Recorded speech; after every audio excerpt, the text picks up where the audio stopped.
All of you, welcome back to our mathematics class. എല്ലാവർക്കും maths ക്ലാസ്സിലേക്ക് സ്വാഗതം. കഴിഞ്ഞ ക്ലാസ്സിൽ നമ്മൾ പ്രോബ്ലംസ് ആയിരുന്നു ചർച്ച ചെയ്തിട്ടുണ്ടായിരുന്നു അല്ലേ? നമ്മുടെ ഡയമീറ്റർ ആൻഡ് ആംഗിൾസ് എന്ന് പറയുന്ന angle on a semicircle is right എന്ന് പറയുന്ന ഒരു കോൺസെപ്റ്റ് വെച്ചിട്ട് നമ്മൾ ഒരുപാട് പ്രോബ്ലംസ് ചെയ്തിട്ടുണ്ടായിരുന്നു. അതിൻ്റെ ബാക്കിയുള്ള പ്രോബ്ലംസ് ആണ് നമുക്കിന്ന് ചെയ്യാനുള്ളത്. ഓക്കെ, നോക്കാം. അല്ലെ, 6th പ്രോബ്ലം എന്ന് പറയുന്നത്, look at here. The two circles in the picture cross each other at A and B. The points P and Q are the other ends of the diameter through A. First question, there are two questions, and first question is prove that PBQ lie on a line, and second question, prove that PQ is parallel to the line joining the centers of the circle and it's twice as long as this line എന്ന് പറയുന്നു. അതായത് ഇവിടെ രണ്ട് circles ഉണ്ട് അല്ലേ, ഒരു വലിയ സർക്കിളും മറ്റൊന്നൊരു ചെറിയ സർക്കിളുമാണ്. വലിയ സർക്കിളിൻ്റെ ഡയമീറ്റർ എന്ന് പറയുന്നത് AQ ആണ്. So this one is the diameter of the big circle. And ഇവിടെ AP എന്ന് പറയുന്നത്, this line AP is the diameter of the small circle അല്ലേ. ആ രണ്ട് സർക്കിളും കൂടി എന്ത് ചെയ്യുന്നുണ്ട്, A എന്ന് പറയുന്ന പോയിന്റിലും B എന്ന് പറയുന്ന പോയിന്റിലും എന്ത് ചെയ്യുന്നുണ്ട്, ജോയിൻ ചെയ്യുന്നുണ്ട്. ഓക്കെ, ഫസ്റ്റ് ക്വസ്റ്റ്യൻ എന്ന് പറയുന്നത് prove that PBQ lie on a line എന്ന് പറയുന്നത്. PBQ എന്ന് പറയുന്നത് ഒരു വരയിലാണെന്ന് പ്രൂവ് ചെയ്യാൻ. Okay, actually what is a line? ഒരു ലൈൻ എന്ന് പറഞ്ഞാൽ എന്താണ്? അപ്പോൾ ഒരു വരയിലാണെന്ന്, ഒരു ലൈനിലാണെന്ന് പ്രൂവ് ചെയ്യണം. ഇവിടെ ഞാനൊരു APB എന്ന് പറയുന്ന 3 പോയിന്റ്സ് മാർക്ക് ചെയ്തു. ഇതൊരു ലൈനിലാണ് അല്ലേ. ഒരു ലൈനിൽ APB എന്ന് പറയുന്ന 3 പോയിന്റ്സ്, അതിൻ്റെ സ്റ്റാർട്ടിംഗ് പോയിന്റ് A എന്ന് പറയുന്നത്, എൻഡ് പോയിന്റ് B എന്ന് പറയുന്നത്, ഇതിൻ്റെ ഏകദേശം ഇതാ ഇവിടെ ഇങ്ങോട്ട് ഒരു പോയിന്റ് മാർക്ക് ചെയ്തിട്ടുണ്ട് അല്ലേ. അപ്പോൾ നമുക്കതൊരു ആംഗിളായിട്ട് പറയാം. ശരിക്കും APB എന്ന് പറയുന്ന ഒരു ആംഗിളാണ്. അത് നമ്മൾ പറയുന്നത് സ്ട്രൈറ്റ് ആംഗിൾ എന്നാണ് അല്ലേ. അപ്പോൾ ഇതൊരു സ്ട്രൈറ്റ് ആംഗിൾ ആണെങ്കിൽ ഇവിടെ ടോട്ടൽ ആംഗിൾ എന്തായിരിക്കണം, 180 ഡിഗ്രി ആയിരിക്കണം. അങ്ങനെ 180 ഡിഗ്രി വരുന്നുണ്ടെങ്കിൽ, 180 ഡിഗ്രി ആയിട്ട് ആ ആംഗിൾ വരുന്നുണ്ടെങ്കിൽ നമുക്ക് എന്ത് പറയാം, അതൊരു സ്ട്രൈറ്റ് ആംഗിൾ ആണ് എന്ന് പറയാം അല്ലേ. എന്ന് പറഞ്ഞാൽ സ്ട്രൈറ്റ് ലൈൻ ആണെന്ന് പറയാം. ക്ലിയർ ആണല്ലോ. ഓക്കെ, അപ്പോൾ ഇവിടെയും അതുപോലെ തന്നെ PBQ എന്ന് പറയുന്നത് ലൈ ഓൺ എ ലൈൻ എന്ന് പറയണം. എന്ന് പറഞ്ഞാൽ Pയും Bയും Qയും, അതായത് ഇവിടെയുള്ള ഈ P അതുപോലെ തന്നെ ഇവിടെ B, ഈ Q എന്ന് പറയുന്നത് ഒരേ വരയിലാണെന്ന് നമ്മൾ എന്ത് ചെയ്യണം, പ്രൂവ് ചെയ്യണം അല്ലേ. അപ്പോൾ അതിന് വേണ്ടിയിട്ട് നമുക്കത് ആ ലൈന് ജോയിൻ ചെയ്യാം. പോയിന്റ്സ് ജോയിൻ ചെയ്യുമ്പോൾ നമുക്കിവിടെ ലൈന് കിട്ടിയിട്ടുണ്ട്. അതൊരു സ്ട്രൈറ്റ് ലൈൻ ആണെന്ന് നമ്മൾ പ്രൂവ് ചെയ്യണം അല്ലേ. സ്ട്രൈറ്റ് ലൈൻ ആണെന്ന് പ്രൂവ് ചെയ്ത് കഴിഞ്ഞാൽ we can say that PBQ, the points PBQ are lie on a same line അല്ലേ. ഒരേ വരയിലാണെന്ന് നമുക്ക് പറയാൻ കഴിയും അല്ലേ. അപ്പോൾ ഒരു വരയിലാണെങ്കിൽ അവിടെയുള്ള ആംഗിൾ 180 ഡിഗ്രി ആണെന്ന് പറയണം. അപ്പോൾ നമ്മളിത് പ്രൂവ് ചെയ്യണമെങ്കിൽ നമുക്ക് എന്ത് പറഞ്ഞാൽ മതി, ഇവിടെയുള്ള ഈ ആംഗിൾ, അതായത് ടോട്ടൽ ആംഗിൾ എന്ന് പറയുന്നത് 180 ഡിഗ്രി ആണ് എന്ന് പറഞ്ഞാൽ മതി അല്ലേ. അതിന് വേണ്ടിയിട്ട് ഈ AB എന്ന് പറയുന്ന ഇവിടെയുള്ള പോയിന്റ് AB എന്ന് പറയുന്ന ഈ പോയിന്റ്സ് എന്ത് ചെയ്യുന്നു, ജോയിൻ ചെയ്യുന്നു ദാ ഈ രൂപത്തിൽ. ഓക്കെ, അപ്പോൾ ഇവിടെ ഒരു ആംഗിൾ നമുക്ക് ഫോം ചെയ്തു അല്ലേ. ഏത്, ABP എന്ന് പറയുന്ന ഒരു ആംഗിൾ ഫോം ചെയ്തിട്ടുണ്ട്. ഈ ആംഗിളിൻ്റെ പ്രത്യേകത എന്താണ്? ഇവിടെയുള്ള ആംഗിൾ എത്ര ഡിഗ്രി ആയിരിക്കും? 90 ഡിഗ്രി ആയിരിക്കും. എന്തുകൊണ്ടാണ് അത് 90 ഡിഗ്രി ആകുന്നത്? AP എന്ന് പറയുന്നത് ഈ ചെറിയ സർക്കിളിൻ്റെ ഡയമീറ്റർ ആണെന്ന് ക്വസ്റ്റ്യനിൽ പറഞ്ഞിട്ടുണ്ട്. AP is the diameter of the small circle. So we can say this one is the semi circle and angle on a semi circle is right. നമ്മൾ പഠിച്ച കാര്യമാണ് അല്ലേ. അപ്പോൾ ആദ്യം തന്നെ നമുക്ക് അത് എഴുതാം. ഇവിടെ ഇങ്ങനെ എന്താണ്, AP, AQ are diameters. AP and AQ are diameters. AP is the diameter of the small circle and AQ is the diameter of the big circle. Okay, then AP എന്ന് പറയുന്നത് ഇതിൻ്റെ ഡയാമീറ്റർ ആയതുകൊണ്ട് ഈ ഭാഗം സെമി സർക്കിളാണ്. അങ്ങനെയാണെങ്കിൽ ഈ semi സർക്കിളിലുള്ള ഈ angle എന്ന് പറയുന്നത് 90 ഡിഗ്രിയാണ്. therefore we can say that angle ABP equal to 90 degree. ABP equal to 90 degree because of the angle on a semicircle is right അല്ലേ.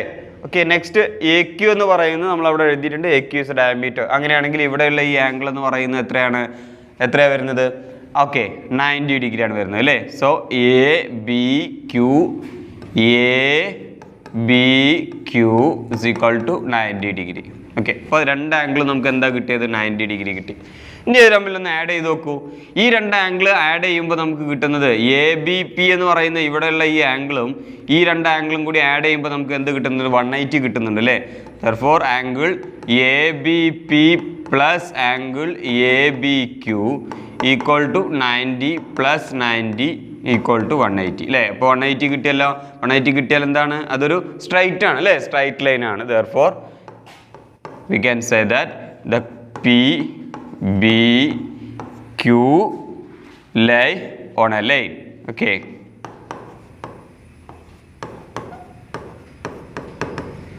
ക്ലിയർ ആണല്ലോ? ഇതാണ് അതിൻ്റെ ഫസ്റ്റ് പോർഷൻ എന്ന് പറയുന്നത്. ഓക്കെ, ഇനി അതിൻ്റെ സെക്കൻഡ് പോർഷൻ എന്ന് പറയുന്നത് എന്താ നോക്കാം. സെക്കൻഡ് പോർഷൻ എന്ന് പറയുന്നത് prove that PQ is parallel to the PQ is parallel to the line joining the centers of the circle. Centers of the circle എന്ന് പറയുന്നത് എന്ന് പറഞ്ഞാൽ എന്താ? ഈ സർക്കിളിൻ്റെ സെൻറ്റേഴ്സ്, ഇവിടെ ഈ സർക്കിളിൻ്റെ ഒരു സെൻറ്റർ ഉണ്ട്, അതുപോലെ ഈ സർക്കിളിൻ്റെ സെൻറ്റർ ഏകദേശം ഇവിടെ ഉണ്ടാവും അല്ലേ? അത് ജോയിൻ ചെയ്യുമ്പോൾ കിട്ടുന്ന ലൈനും അല്ലേ? ആ ജോയിൻ ചെയ്യുന്ന ലൈനും prove that PQ is parallel to അല്ലേ? PQ എന്ന് പറയുന്നത് നമ്മൾ ഇപ്പോൾ ഈ PQ എന്ന് പറയുന്നത് ഒരു ലൈനാണ് നമ്മൾ പ്രൂവ് ചെയ്ത് കഴിഞ്ഞു അല്ലേ? അതിൻ്റെ സബ് ക്വസ്റ്റ്യൻ ആണ് നമുക്ക് പറഞ്ഞത്. ഇപ്പോൾ PQ എന്ന് പറയുന്ന ലൈനും അതുപോലെ തന്നെ സർക്കിളിൻ്റെ സെൻറ്റർ ജോയിൻ ചെയ്യുന്ന, ഇപ്പോൾ ഇവിടെ തന്നെ ഒരു O എന്നും അല്ലെങ്കിൽ ഇവിടെ P എന്നും P അല്ല R എന്നും കൊടുക്കാം നമുക്ക് അല്ലേ? അപ്പോൾ ഇവിടെ ഈ OR എന്ന് പറയുന്ന ഈ ഒരു ലൈനും അതുപോലെ തന്നെ PQ എന്ന് പറയുന്ന ഈ ലൈനും എന്താണെന്ന് പറയണം? പാരലൽ ആണ്. അതുപോലെ തന്നെ എന്ത് പറയണം? And is twice as long as this line. അതായത് ഈ സെൻറ്റർ ഈ ജോയിൻ ചെയ്യുന്ന ഈ ലൈനിൻ്റെ ഡബിൾ ആണ്, ട്വൈസ് ആണ് ഈ PQ എന്ന് പറയുന്ന ലൈൻ എന്ന് പറയണം. ഇത് 9th പഠിക്കുന്ന ഒരു ചെറിയ ഭാഗമാണ്. പാരലൽ ലൈൻസ് എന്ന് പറയുന്ന ഒരു ചാപ്റ്റർ ഉണ്ട് അവിടെ അങ്ങനെ. അപ്പോൾ ആ ചാപ്റ്ററിൽ പഠിക്കുന്ന ഒരു ഭാഗമാണ്. അപ്പോൾ അത് അതുപോലെ തന്നെ ജസ്റ്റ് എഴുതി വെച്ചാൽ മതി, നിങ്ങൾ തെളിയിക്കേണ്ട ആവശ്യമൊന്നുമില്ല. അതായത് അവിടെ പറയുന്നത് ഇങ്ങനെയാണ്, ഒരു ട്രയാങ്കിൾ ഉണ്ട്. നമുക്കറിയാം ട്രയാങ്കിളിന് എത്ര സൈഡാണുള്ളത്? 3 സൈഡാണ് അല്ലേ? 1 2 3 സൈഡ്സുകളാണ് ട്രയാങ്കിളിലുള്ളത്. അപ്പോൾ നമ്മൾ ആ പാരലൽ ലൈൻസ് എന്ന് പറയുന്ന ചാപ്റ്ററിൽ ഒരു പുതിയ കോൺസെപ്റ്റ് പഠിക്കുന്നത് ഈ ട്രയാങ്കിളിൻ്റെ ഏതെങ്കിലും ഒരു സൈഡ്, നമുക്ക് ഇഷ്ടമുള്ള ഒരു സൈഡ് എടുക്കാം, അല്ലെങ്കിൽ ചോദ്യത്തിൽ തരുന്ന സൈഡായിരിക്കാം. അപ്പോൾ ഏതെങ്കിലും ഒരു സൈഡിനെ, ഇപ്പോൾ ഇവിടെ ഈ 3 എന്ന് പറയുന്ന അടയാളപ്പെടുത്തിയിട്ടുള്ള ഈ സൈഡിന് പാരലലായിട്ട് നമ്മൾ എന്ത് ചെയ്യുന്നു? ഒരു ലൈന് വരക്കുന്നു. പാരലലായിട്ട് നമുക്ക് പല രീതിയിൽ വരക്കാം. അതാ ഇതുപോലെ വരക്കാം അല്ലേ? ഇത് ഈ സൈഡിന് പാരലാണ്. അതുപോലെ തന്നെ അതിൻ്റെ മുകളിൽ വരക്കാം. അതുപോലെ അതിൻ്റെ മുകളിൽ ഇങ്ങനെയൊക്കെ നമുക്ക് എന്ത് ചെയ്യാം? പാരലൽ ലൈൻസ് ആയിട്ട് വരക്കാം. പക്ഷേ ഇവിടെ നമ്മുടെ ക്വസ്റ്റ്യനിൽ പറയുന്നത് അല്ലെങ്കിൽ ഒരു ക്രൈറ്റീരിയ ആണ് ഇതിൽ പറയുന്നത്. ഇവിടെ ഈ ഒരു സൈഡിന് അല്ലെങ്കിൽ ഏതെങ്കിലും ഒരു സൈഡ്, ഈ സൈഡിനെ എടുക്കണമെന്നൊന്നുമില്ല, ഏതെങ്കിലും ഒരു സൈഡിന് പാരലലായിട്ടൊരു ലൈന് നമ്മൾ വരക്കുന്നു. ഏതിലൂടെയാണ് വരയ്ക്കുക? മറ്റ് 2 സൈഡിൽ അല്ലേ? ഈ സൈഡിലൂടെ വരയ്ക്കാൻ പറ്റുമോ? ഇല്ല. ഈ സൈഡിന് പാരലൽ ലൈൻ വരയ്ക്കുക എന്നുണ്ടെങ്കിൽ മറ്റ് 2 സൈഡിലൂടെയാണ് നമ്മളത് വരക്കുന്നത്. അത് വരക്കുന്നത് ഒരു കണ്ടീഷൻ വെച്ചിട്ടാണ്. ഒരു സൈഡിൻ്റെ മിഡ് പോയിന്റിലൂടെ വരക്കണം. ഒരു സൈഡിൻ്റെ ഇതിലൂടെ മിഡ് പോയിന്റിലൂടെ വരക്കണം നമ്മളൊരു വര. എന്തായിട്ട്? ഇയാൾക്ക് പാരലലായിട്ട് നമ്മൾ എന്ത് ചെയ്യുന്നു? ഒരു സൈഡിൻ്റെ മിഡ് പോയിന്റിലൂടെ ഒരു ലൈൻ വരച്ചാൽ അത് എന്ത് ചെയ്യുന്നു? It's passing through the mid point of the other side. അത് അടുത്ത സൈഡിൻ്റെ എന്തിലൂടെ പാസ് ചെയ്യുന്നു? മിഡ് പോയിന്റിലൂടെ പാസ് ചെയ്യുന്നു. ഇത് നിങ്ങൾ ഏത് ട്രയാങ്കിൾ, റഫായിട്ടൊരു ട്രയാങ്കിൾ വരച്ച് അതിനൊരു പാരലൽ ലൈൻ വരച്ച് കഴിഞ്ഞാൽ നിങ്ങൾക്കത് വ്യക്തമായിട്ട് കാണാൻ കഴിയും. ഓക്കെ, അപ്പോൾ അത് നമ്മൾ 9th പ്രൂവ് ചെയ്തതാണ്. ഇനി ഇതിന് നമുക്ക് തിരിച്ചും പറയാം. എങ്ങനെയാ? ഒരു ട്രയാങ്കിളിൻ്റെ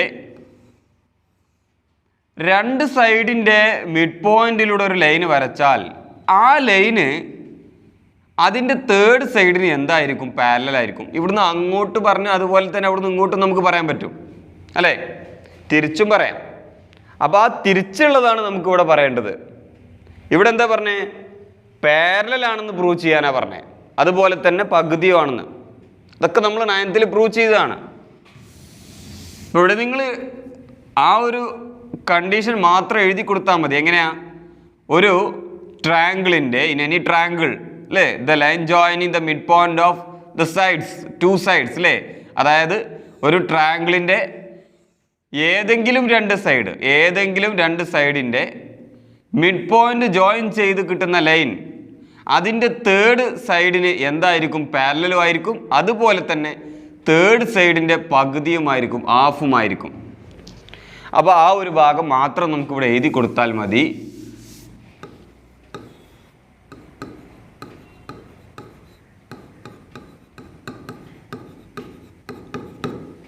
In any triangle joining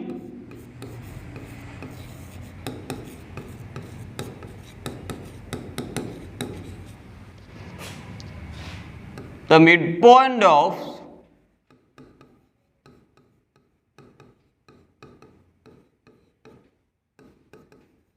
two sides, the midpoint of two sides is parallel to the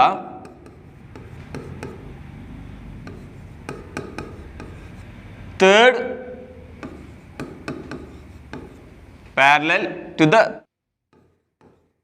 and half of the third side.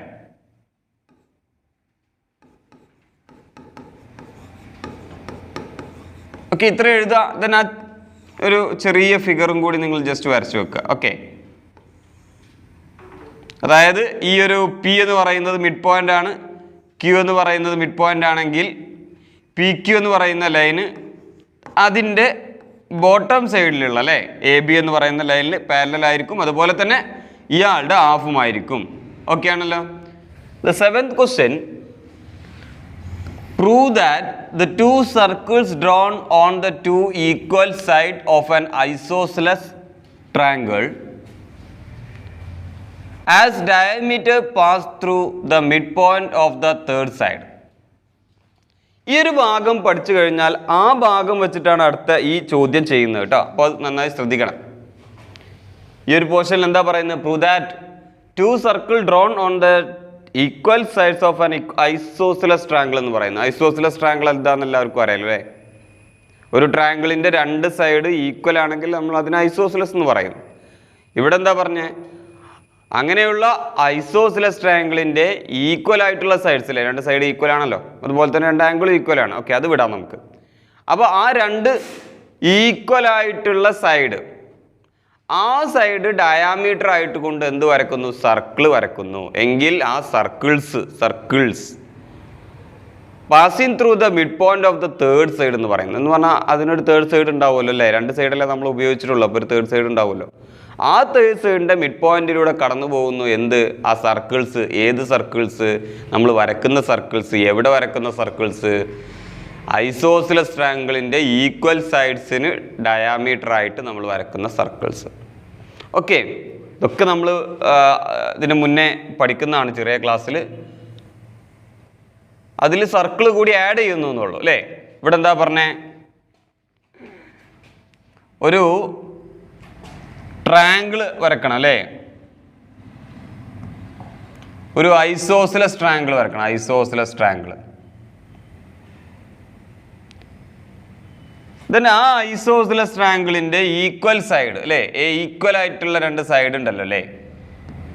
ഇപ്പോൾ ഒന്ന് നമുക്ക് ഈ രണ്ട് സൈഡ് ആവാം അല്ലേ? ഇവിടെയുള്ള ഈ സൈഡ്, ഈ രണ്ട് സൈഡ് ഈക്വൽ സൈഡായിട്ട് എടുക്കാം. അവിടെ നമ്മൾ എന്ത് ചെയ്യണം? അത് ഡയാമീറ്റർ ആയിട്ട് സർക്കിൾ വരക്കാനാണ് പറഞ്ഞത്. അത് ഡയാമീറ്റർ ആയിട്ട് സർക്കിൾസ് വരക്കണം. അപ്പം എങ്ങനെയാണ് ഇത് ഡയാമീറ്റർ ആയിട്ട് സർക്കിൾ വരക്കുന്നത്? ഇവിടെ സെൻറ്ററിൽ ഇതിൻ്റെ സെൻറ്റർ കാണണം അല്ലേ? എന്നിട്ട് അവിടെ കോമ്പസ് കുത്തിയിട്ട് ഒരു സർക്കിൾ വരക്കണം.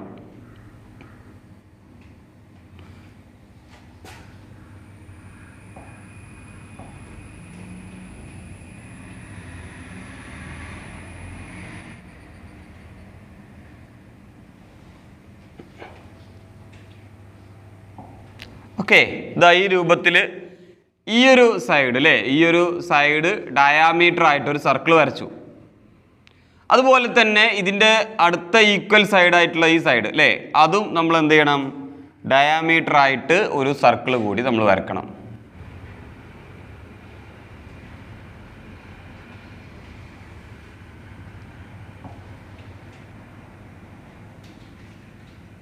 ഈ രൂപത്തിൽ നമ്മൾ 2 സർക്കിൾ വരക്കുക.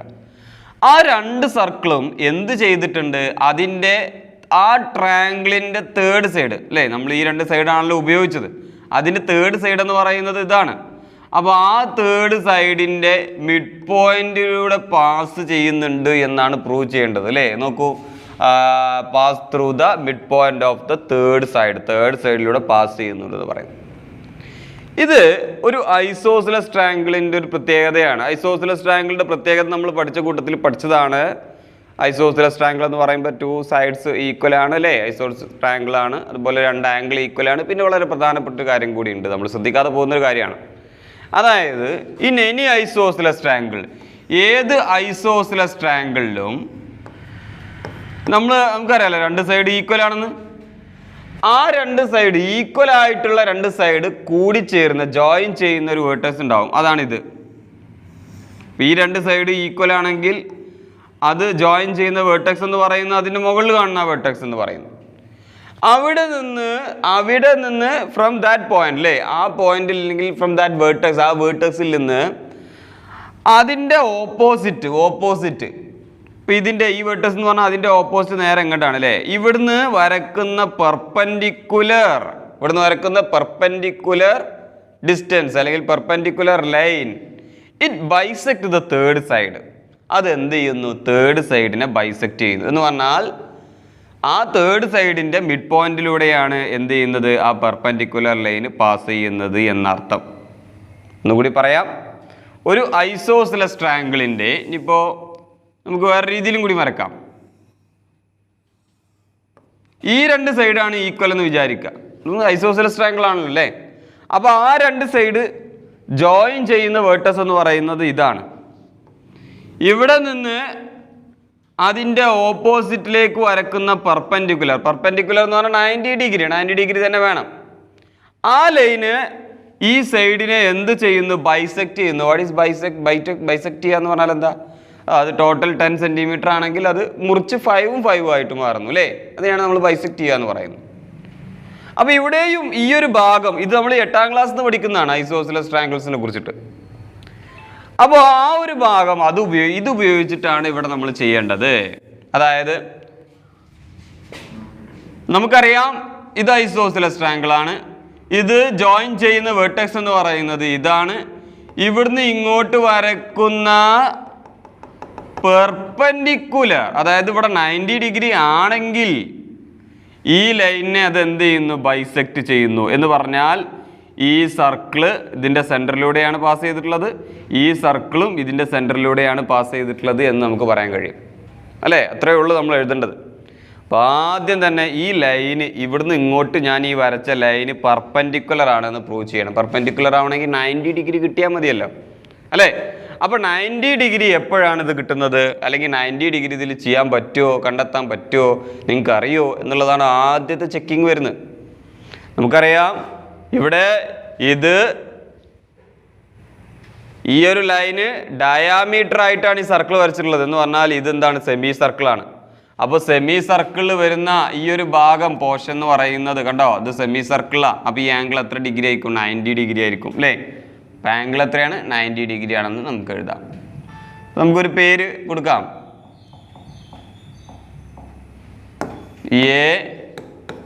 ABCD എന്ന് കൊടുക്കാം അല്ലേ. അപ്പോൾ AB, BC are ഡയാമീറ്റേഴ്സ് അല്ലേ. ABയും BCയും എന്താണ്, ഡയാമീറ്റേഴ്സ് ആണ്. സോ ദെർഫോർ അങ്ങനെയാണെങ്കിൽ BD, angle BDA equal to angle BDC equal to 90 degree. രണ്ടും എന്താണ്, 90 ഡിഗ്രിയാണ്. Because of or due to the angle on a semicircle is right എന്ന് പറയുന്നത് അല്ലേ. ഇത് 90 ഡിഗ്രിയാണ്. അപ്പോൾ ഇത് 90 ഡിഗ്രി ആണെങ്കിൽ BD എന്ന് പറയുന്നത് എന്താണ്, BD ഈസ് പെർപെൻഡിക്കുലർ ലൈൻ അല്ലേ. BD is perpendicular, BD, the line BD. So we can write the line BD is perpendicular. 90 degree ആയതുകൊണ്ട് പെർപെൻഡിക്കുലർ ആണ് അല്ലേ. ഇനി നമ്മൾ അന്ന് പഠിച്ച ആ ഒരു ഭാഗം എഴുതുക എന്താണ് അല്ലേ, ഇവിടുന്ന് ഇങ്ങോട്ട് പെർപെൻഡിക്കുലർ ലൈൻ വരക്കുമ്പോൾ അത് എ സിയെ എന്ത് ചെയ്യുന്നു? ബൈസെക്റ്റ് ചെയ്യുന്നു. It's bisect the line A C അല്ലേ? B D, the line B D bisect the line A C. A സിയെ ബൈസെക്റ്റ് ചെയ്യുന്നു. ബൈസെക്റ്റ് ചെയ്യുന്ന പറഞ്ഞാൽ ഈ ഡി എന്ന് പറയുന്നത് എ സിയുടെ മിഡ് പോയിന്റ് ആണ്. അപ്പോൾ ഈ ഡിയിലൂടെ അല്ലേ രണ്ട് സർക്കിളും പാസ് ചെയ്തിരിക്കുന്നത് അല്ലേ? ഡിയിലൂടെയുള്ള രണ്ട് സർക്കിളും പാസ് ചെയ്തിരിക്കണം അല്ലേ? അപ്പോൾ നമുക്ക് ആ ഒരു സെൻറ്റൻസ് ഇവിടെ എഴുതി കൊടുക്കാം. എന്താ നമ്മുടെ സെൻറ്റൻസ് എന്ന് പറയുന്നത്? In an isosceles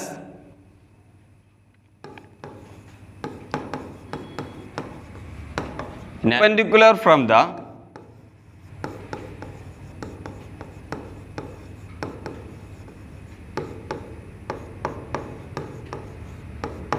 perpendicular from the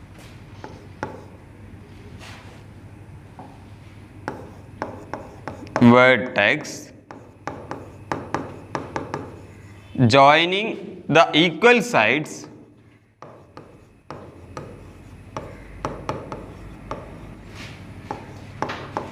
to the opposite side to the bisect the line.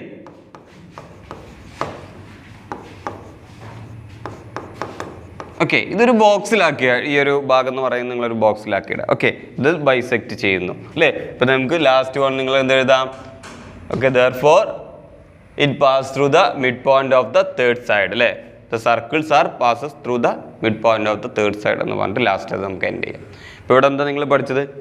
ഒരു ഐസോസിലസ് ട്രയാങ്കിളിൻ്റെ ഈക്വൽ സൈഡ് ഉണ്ടല്ലോ, ആ രണ്ട് സൈഡും ഡയാമീറ്റർ ആയിട്ട്, പ്രത്യേകം ശ്രദ്ധിക്കണം, ഡയാമീറ്റർ ആയിട്ട് സർക്കിൾ വരച്ചാൽ ആ സർക്കിൾ എന്തിലൂടെ പാസ് ചെയ്യുന്നു? തേർഡ് സൈഡിൻ്റെ മിഡ് പോയിന്റിലൂടെ പാസ് ചെയ്യുന്നു. ഇതാണ് അതിൽ പഠിക്കാനുള്ളത്. അപ്പോൾ ഇങ്ങനെ ഒരു ചിത്രം കണ്ടാൽ നിങ്ങൾ അതെന്താണെന്ന് എഴുതണം? അതിൻ്റെ മിഡ് പോയിൻ്റാണെന്ന് എഴുതണം. ക്ലിയർ ആണല്ലോ? ഒരു ഐസോസിലസ് ട്രയാങ്കിൾ, അതിൻ്റെ രണ്ട് സൈഡ് ഈക്വൽ ആയിട്ടുള്ളത്, ആ രണ്ട് സൈഡും ഡയാമീറ്റർ ആയിട്ട്, ഡയാമീറ്റർ എന്ന് പറഞ്ഞാൽ സെൻറ്ററിൽ ഇങ്ങനെ വട്ടം വരക്കുക, സെൻറ്ററിൽ കോമ്പസ് കുത്തിരി വട്ടം വരക്കുക. അങ്ങനെ വട്ടം വരച്ചാൽ ആ രണ്ട് സർക്കിളും എന്ത് ചെയ്യുന്നു? തേർഡ് സൈഡ് ഉണ്ടാവുമല്ലോ, അതിൻ്റെ മിഡ് പോയിന്റിലൂടെ പാസ് ചെയ്യുന്നു. It passing through the mid point of the third side. Clear ആണല്ലോ? ഓക്കെ, അതാണ് നമ്മുടെ ഇതിലുള്ള സെക്കൻഡ് ക്വസ്റ്റ്യൻ എന്ന് പറയുന്നത്. ഇതുമായി റിലേറ്റ് ചെയ്തിട്ടുള്ളതാണ് അടുത്ത ക്വസ്റ്റ്യൻ എന്ന് പറയുന്നത്. Okay, 8th one, prove that all four circles drawn with the sides of a rhombus as diameter pass through a common point. എന്ന് പറഞ്ഞാൽ ഇവിടെ ഒരു റോംബസ് ആണ് വരച്ചിട്ടുള്ളത്. റോംബസ്, ഇതാണ് നമ്മൾ റോംബസ് എന്ന് പറയുന്നത്. ബ്ലൂ ലൈൻ കണ്ടോ? അതാണ് നമ്മുടെ റോംബസ് എന്ന് പറയുന്നത്. റോംബസിൻ്റെ പ്രത്യേകത എന്താ? എല്ലാ സൈഡും ഈക്വൽ ആയിരിക്കും അല്ലേ? എല്ലാ സൈഡും ഈക്വൽ ആയിരിക്കും എന്നുള്ളതാണ് റോംബസിൻ്റെ പ്രത്യേകത. നമ്മുടെ സ്ക്വയർ ഉണ്ടല്ലോ, സ്ക്വയർ, ആ സ്ക്വയറിനെ ഒന്ന് ചെരിച്ചാൽ കിട്ടുന്ന അതിനെയാണ് നമ്മൾ എന്ത് പറയുന്നത്? റോംബസ് എന്ന് പറയുന്നത്. അപ്പോൾ റോംബസ് ഇങ്ങനെയാണ് വരും. അപ്പോൾ ആ റോംബസിൻ്റെ നമുക്കറിയാം എല്ലാ സൈഡും ഈക്വലാണ്. ഈ സൈഡ്, ഇവിടെയുള്ള സൈഡ്, ഇതെല്ലാം ഈക്വലാണ്. അതിൻ്റെ ഈക്വൽ ആയിട്ടുള്ള സൈഡ് എന്ത് ചെയ്യുന്നു? സർക്കിൾ വരക്കുന്നു. അപ്പം എങ്ങനെയാണ് സർക്കിൾ വരക്കുക? ഇത് ടോട്ടൽ 6 സെൻറ്റിമീറ്റർ ആണെന്ന് സപ്പോസ് ടോട്ടൽ 6 സെൻറ്റിമീറ്റർ ആണെങ്കിൽ 3 സെൻറ്റിമീറ്ററിൽ ഇവിടെ ഒരു നമ്മളെ കോമ്പസ് വെച്ചിട്ട് ഇങ്ങനെ വട്ടം വരക്കണം അല്ലേ? അപ്പോൾ വട്ടം നിങ്ങൾ ചിത്രം വരക്കണം കേട്ടോ. നോട്ടിലേക്ക് വരക്കുമ്പോൾ വൃത്തിയായിട്ട് ആ ചിത്രം വരക്കണം. അപ്പോൾ റോംബസ് നിങ്ങൾ വരക്കുമ്പോൾ ഒന്നുകിൽ നിങ്ങൾ സർക്കിൾ വരച്ചിട്ട് അതിൻ്റെ ഉള്ളിൽ റോംബസ് വരച്ചാലും മതി കേട്ടോ. ക്ലിയർ ആണ്? അപ്പോൾ നിങ്ങളുടെ ഇഷ്ടത്തിനനുസരിച്ച് അത് വരക്കുക. അങ്ങനെ ഇവിടെ കോമ്പസ് കുത്തിയിട്ട് നമ്മളിങ്ങനെ സർക്കിൾ വരക്കുക. അങ്ങനെ നമുക്ക് 4 സർക്കിൾസ് കിട്ടിയിട്ടുണ്ട്. ആ 4 സർക്കിൾസും ഒരു ഫിക്സഡ് പോയിന്റിലൂടെ പാസ് ചെയ്യുന്നുണ്ട് എന്ന് പറയണം. എന്ന് പറഞ്ഞാൽ കോമൺ പോയിന്റിലൂടെ പാസ് ചെയ്യുമെന്ന് പറയണം. നോക്കൂ, ഇവിടെ ശരിക്കും നമുക്ക് കാണുമ്പോൾ അങ്ങനെയാണല്ലേ? ഒരു സർക്കിളിലാണ് ഇവിടെ 4 സർക്കിൾ ഈ പോയിന്റിലൂടെയാണ്, റെഡ് ആയിട്ട് അടയാളപ്പെടുത്തിയ പോയിന്റിലൂടെയാണ് പാസ് ചെയ്തത് അല്ലേ? നമ്മൾ പ്രൂവ് ചെയ്യണം. അപ്പോൾ അത് നമ്മൾ നേരത്തെ അവിടെ പ്രൂവ് ചെയ്ത ആ ഒരു ഐസോസിലസ് ട്രയാങ്കിളിൻ്റെ ഹെൽപ്പോട് കൂടിയിട്ട് നമുക്കിത് പ്രൂവ് ചെയ്യാം. അതിനുവേണ്ടി ഞാൻ ഈ ജോയിൻ ചെയ്യാം കേട്ടോ. ഇത് അതുപോലെ തന്നെ ഇവിടുന്ന് ജോയിൻ ചെയ്യും. ഓക്കെ, നെയിം കൊടുക്കാം നമുക്ക്.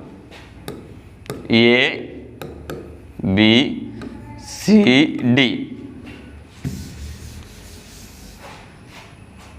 നമുക്ക് ആ ഒരു ഭാഗം പോർഷൻ ഒഴിവാക്കി കഴിഞ്ഞാൽ നമുക്ക് ഈ ഒരു ഭാഗം എടുത്തു കഴിഞ്ഞാൽ നമുക്കറിയാം റോംബസിൻ്റെ എ ബി എന്ന് പറയുന്ന സൈഡും അതുപോലെ എ ഡി എന്ന് പറയുന്ന സൈഡും ഈക്വൽ ആണല്ലോ അല്ലേ? സോ നമുക്ക് അത് ആദ്യം എഴുതാം. A B equal to A D ആണ്. അതിൻ്റെ കാരണം ക്വസ്റ്റ്യനിൽ തന്നിട്ടുണ്ട് ഇറ്റ്സ് എ റോംബസ് എന്ന്, റോംബസ് ആണെന്ന് പറയുന്നത്. റോംബസിൻ്റെ പ്രത്യേകത എന്താ? എല്ലാ സൈഡും ഈക്വൽ ആയിരിക്കും, അതിനാണ് നമ്മൾ റോംബസ് എന്ന് പറയുന്നത് അല്ലേ. എല്ലാ സൈഡും ഈക്വൽ ആയിരിക്കും. എല്ലാ സൈഡും എന്ന് പറഞ്ഞാൽ എ ബിയും ബി സിയും ഡി സിയും ഒക്കെ ഈക്വലാണ്. അപ്പോൾ ആ ഭാഗം നമുക്ക് തൽക്കാലം ഒഴിവാക്കിയിട്ട് നമുക്ക് ഈ ഭാഗം എടുത്തു കഴിഞ്ഞാൽ എ ബിയും എ ഡിയും ഈക്വൽ ആണല്ലോ. അങ്ങനെയാണെങ്കിൽ ഈ ഒരു ട്രയാങ്കിളിൻ്റെ പേരെന്താ വരിക? This one is isosceles. Name എന്ന് പറയുന്നത് എ ബി ഡി ആണ്, ബട്ട് ഇതിൻ്റെ പ്രത്യേകത പറയുമ്പോൾ അത് ഐസോസിലസ് ട്രയാങ്കിൾ ആണ് അല്ലേ. സോ നമുക്ക് എന്തെഴുതാം? Triangle A B D is isosceles ആണ് അല്ലേ. Triangle A B D is isosceles ആണ്. അപ്പോൾ ഇത് ഐസോസിലസ് ആണ്. അതുപോലെ തന്നെ ഇവിടെയുള്ള ആംഗിൾ എന്ന് പറയുന്നത് എന്താണ്? 90 ഡിഗ്രി ആണ്. കാരണം എ ബി എന്ന് പറയുന്നത് ഡയാമീറ്റർ ആണ്. അവിടെ വെച്ചൊരു സർക്കിൾ ഇങ്ങനെ വരച്ചത് സെമി സർക്കിളാണ്. സെമി സർക്കിളിലുള്ള ആംഗിൾ എന്ന് പറയുന്നത് 90 ഡിഗ്രി ആണ് അല്ലേ. സോ ആംഗിൾ ബി, ഇവിടെ വേണമെങ്കിൽ നമുക്കൊരു പേര് കൊടുക്കാം, പി എന്ന് പറഞ്ഞിട്ടൊരു പേര് കൊടുക്കാം അല്ലേ. Angle B P A equal to 90 degree അല്ലേ. ബി പി എ എന്ന് പറയുന്നത് 90 ഡിഗ്രിയാണ്. അപ്പോൾ ഇത് 90 ഡിഗ്രി ആണെങ്കിൽ എ പി എന്ന് പറയുന്ന ലൈൻ എന്താണ്? പെർപെൻഡിക്കുലർ ആണ്. എ പി എന്ന് പറയുന്ന ലൈൻ എന്താണ്? പെർപെൻഡിക്കുലർ ആണ് അല്ലേ. 90 ഡിഗ്രി ഉള്ള വരല്ലേ അല്ലേ. നമ്മൾ കുറച്ച് മുമ്പ് എന്താ പഠിച്ചേ? ഒരു ഐസോസിലസ് ട്രയാങ്കിളിൽ ഈക്വൽ സൈഡിന് കൂടിച്ചേരുന്ന വേർട്ടെക്സ് അല്ലേ, ജോയിൻ ചെയ്യുന്ന വേർട്ടെക്സിൽ നിന്നും ഓപ്പോസിറ്റിലേക്ക് വരക്കുന്ന പെർപെൻഡിക്കുലർ 90 ഡിഗ്രി ഉള്ള ലൈന് ഇതിനെന്ത് ചെയ്യുന്നു? ബൈസെക്റ്റ് ചെയ്യുന്നു അല്ലേ. അപ്പോൾ പി എന്ന് പറയുന്നത് എന്താണ്? മിഡ് പോയിന്റ് ആണ്. ആരുടെ മിഡ് പോയിന്റ് ആണ്? ബി ഡിയുടെ മിഡ് പോയിന്റ് ആണ്. ക്ലിയർ ആണല്ലോ അല്ലേ. therefore P is the mid point of B D അല്ലേ. അപ്പോൾ ഈ രണ്ട് സർക്കിളും ഇവിടെയുള്ള ഈ രണ്ട് സർക്കിൾ ഏതിലൂടെ പാസ് ചെയ്യുന്നു? പിയിലൂടെ പാസ് ചെയ്യുന്നു. നമുക്ക് കിട്ടിയില്ലേ, നമ്മൾ നേരത്തെ അങ്ങനല്ലേ പഠിച്ചത് അല്ലേ. ഇനി അപ്പോൾ P is the mid point of B D അല്ലേ. ബി ഡിയുടെ മിഡ് പോയിന്റ് ആണ്. അതുകൊണ്ട് ഈ രണ്ട് സർക്കിളും ഏതിലൂടെ പാസ് ചെയ്യുന്നു? പിയിലൂടെ പാസ് ചെയ്യുന്നു അല്ലേ. രണ്ട് സർക്കിൾ പിയിലൂടെ പാസ് ചെയ്യുന്നു. ഇനി ഈ രണ്ടെണ്ണം കൂടി ഏതിലൂടെ പാസ് ചെയ്യണമെന്ന് പറയണം? പിയിലൂടെ പാസ് ചെയ്താൽ 4 സർക്കിളും പിയിലൂടെ പാസ് ചെയ്യുന്നത് പറയാം അല്ലേ. ഈ രണ്ടെണ്ണം പിയിലൂടെ പാസ് ചെയ്യുന്നത് നമ്മൾക്ക് കിട്ടി. ഇനി അടുത്ത രണ്ടെണ്ണം പിയിലൂടെ പാസ് ചെയ്താൽ 4 എണ്ണവും പിയിലൂടെ പാസ് ചെയ്യുന്നു അല്ലേ. The 4 circles R passing through the point P. Therefore we can say that the 4 circles are passing through the common point അല്ലേ. കോമൺ പോയിന്റ് അല്ലേ പി എന്ന് പറയുമ്പോൾ അല്ലേ. അപ്പോൾ ഇതേപോലെ തന്നെയാണ് ഇവിടെ എഴുതാറുള്ളത് കേട്ടോ. എങ്ങനെയാ? B C equal to D C. ഇത് രണ്ടും ഈക്വൽ അല്ലേ അല്ലേ. അതുപോലെ തന്നെ ഇവിടെയുള്ള ആംഗിൾ എന്താ? 90 ഡിഗ്രി അല്ലേ. കാരണം ഇയാളെ സെൻറ്ററിൽ ഡയാമീറ്റർ ആയിട്ടാണ് സർക്കിൾ വരച്ചിട്ടുള്ളത്. അപ്പോൾ ഇവിടെ സെമി സർക്കിളാണ്, ഇപ്പോൾ 90 ഡിഗ്രിയാണ് അല്ലേ. Angle B P C equal to 90 degree. B P C 90 degree എന്ന് പറഞ്ഞാൽ എന്താ? ഇവിടെ 90 ഡിഗ്രി എന്ന് പറഞ്ഞാൽ ഇത് പെർപെൻഡിക്കുലർ ആണ്. അപ്പോൾ ഇവിടുന്ന് ഇങ്ങോട്ട് പെർപെൻഡിക്കുലർ ലൈൻ എന്തിനെ ബൈസെക്റ്റ് ചെയ്യുന്നു? ബി ഡി എ സമഭാഗം ചെയ്യുന്നു അല്ലേ, ബൈസെക്റ്റ് ചെയ്യുന്നു. therefore P is the mid point of B D from here അല്ലേ. ഇവിടുന്നും നമുക്ക് അത് തന്നെയാണ് കിട്ടുന്നത്. എന്താ ലാസ്റ്റ് എഴുതാം? therefore 4 circles are passing through the point P. ഇപ്പോൾ കോമൺ പോയിന്റ് എല്ലാതും പിയിലൂടെ പാസ് ചെയ്തുകൊണ്ട് നമുക്ക് പി എന്ന് പറയുന്നത് എന്താണ്? കോമൺ പോയിന്റ് ആണ് പറയുന്നത്. ക്ലിയർ ആണല്ലോ. ഓക്കെ. ഇനി അതിൽ തന്നെയുള്ള ഒരു ക്വസ്റ്റ്യൻ എന്ന് പറയുന്നത് അത് നിങ്ങൾ ചെയ്യണം, ഞാൻ ജസ്റ്റ് പറഞ്ഞുതരാം.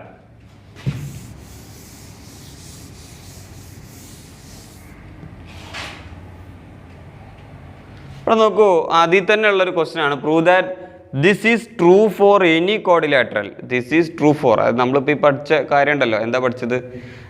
റോംബസിൻ്റെ കാര്യം പഠിച്ചല്ലേ. നമ്മളെ റോംബസിൻ്റെ ഈക്വൽ സൈഡ് അല്ലേ, എല്ലാ സൈഡും ഈക്വൽ ആണല്ലോ. അതിനൊക്കെ നമ്മൾ സർക്കിൾ വരച്ചാൽ ആ സർക്കിളൊക്കെ എന്ത് ചെയ്യുന്നു? ഒരു കോമൺ പോയിന്റിലൂടെ പാസ് ചെയ്യുന്നു അല്ലേ. ഇതല്ല നമ്മൾ പഠിച്ച കാര്യങ്ങളൊക്കെ ഓർമ്മ ഉണ്ടാവും കേട്ടോ. ഓക്കെ. എന്ന് പറയാണ് prove that this is true. ഇത് നമ്മളിപ്പോൾ പഠിച്ച കാര്യം ശരിയാണെന്ന് പ്രൂവ് ചെയ്യണം. For any കോഡിലാറ്ററൽ.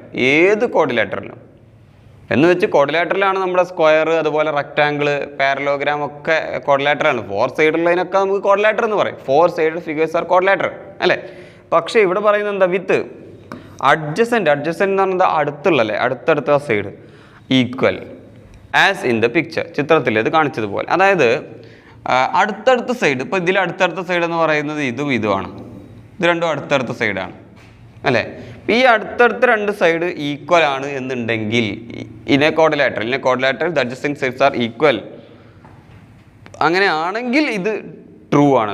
ഇത് ട്രൂ എന്ന് പറഞ്ഞാൽ എന്താ, ഇതിലെന്താ നമ്മൾ പറഞ്ഞത്, സർക്കിൾ വരച്ച് കഴിഞ്ഞാൽ അല്ലേ ഈക്വൽ സൈഡ് അല്ലേ, നോക്കൂ ഇവിടെ സർക്കിൾ വരച്ച് കഴിഞ്ഞാൽ അത് passing through the common point എന്ന് പറയാം അല്ലേ.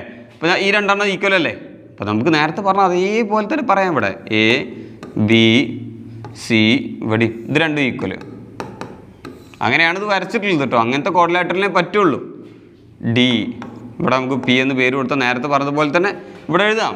എ ബിയും ഇത് രണ്ടും ഈക്വൽ ആണ്. So this one is isosceles triangle. ഇപ്പോൾ ഇവിടുന്ന് ഇങ്ങോട്ട് വരക്കുന്നത് 90 ഡിഗ്രി ആണെങ്കിൽ, ആണല്ലോ, കാരണം എന്താ സെമി സർക്കിൾ ആണ്, അപ്പോൾ ഇവിടെ 90 ഡിഗ്രി ആണെങ്കിൽ ഈ പി എന്ന് പറയുന്നത് ബി സിയുടെ മിഡ് പോയിന്റ് ആണ്. അതുപോലെ തന്നെ ഈ രണ്ട് സൈഡ് ഈക്വൽ ആണ്. അപ്പോൾ ഇതിൻ്റെ പേര് ഐസോസെലസ് ആണ്. ഇവിടുന്ന് ഇങ്ങോട്ട് വരക്കുന്ന വര 90 ഡിഗ്രി ആണെങ്കിൽ ഇതിനെ ബൈസെക്റ്റ് ചെയ്യുന്നത്. അപ്പോൾ ബി സിയുടെ മിഡ് പോയിന്റ് ആണ് പി എന്ന് പറയുന്നത് അല്ലേ. ഇപ്പോൾ രണ്ട് സൈഡിൽ നിന്നും അത് മിഡ് പോയിന്റ് ആണ്. ഇത് പറയാം, നമുക്ക് എന്ത് പറയാം, 4 സർക്കിളും കോമൺ പോയിന്റിലൂടെ പാസ് ചെയ്യും. നേരത്തെ പറഞ്ഞ അതേ സെയിം സംഭവം തന്നെയാണ്. ഇത് എല്ലാത്തിനും ഈക്വൽ അതായത് എല്ലാത്തിനും ശരിയാവണമെന്നൊന്നുമില്ല. ശരിയാവുന്ന ഏതൊക്കെയാണ് ശരിയാവുന്നത്? അഡ്ജസൻറ്റ് സൈഡ് ഈക്വൽ ആവുന്നത്. ക്ലിയർ ആണല്ലോ. അഡ്ജസൻസ് പറഞ്ഞാൽ അടുത്തുള്ള സൈഡ്.